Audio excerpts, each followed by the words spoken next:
A common pitfall that GP trainees make is not taking a targeted history. In this video, I'm going to show you how to take a targeted history. If you're watching this video, chances are you're preparing for the MRCGP SE exam. So we're going to go through a case example. This is a patient who's already been reviewed by another colleague. We are not going to start from scratch again. So you want to utilize information that you're provided. There's no need to ask a similar question. It's going to take a lot of your time. So if you've already got a few things in there, utilize existing information and then see what's been done and how has this been tried and what can be improved. Things that you want to ask would be early on is how have they used the bedwetting alarm, whether the mom did actually explain this to him, or does he feel he need an explanation.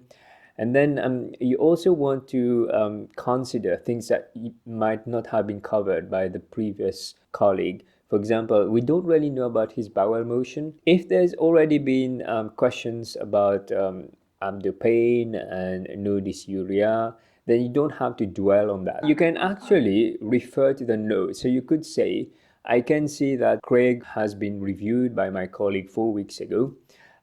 May I check, has there been any new changes since? You see how I'm doing that? So then I'm referring to the note to show that I've read it. If you found this video useful so far, you might be interested to download a free copy of the SCA Blueprint where I go in much more detail how you can plan your preparation. Click the link down the description below to download your free blueprint. After you explaining about the bedwetting alarm, how to use it, and then you went back into data gathering at around 9 minutes.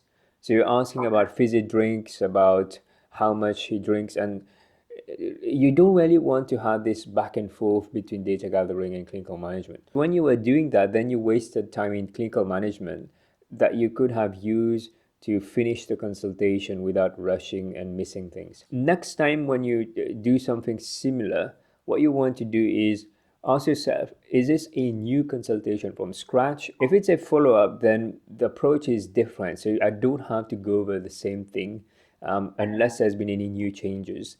And I can be more forward-looking in terms of what we could do next. And that way you're not going to be dwelling and doing the same thing in the first consultation. Make sure that you understand the difference between primary enuresis and secondary enuresis, because the management is different. So for secondary enuresis, the management would be the underlying problem. So in this case, perhaps the child might need some support, counseling. You might want to consider referral to the bedwetting clinic as well, because it's a regression. Whereas if it's a primary enuresis, then you're not as concerned, because it's likely that some children may be late, so you could wait and see how the treatment response is. If you found this video useful, you might want to watch the next video here, in which I discuss how to take a targeted history within 12 minutes.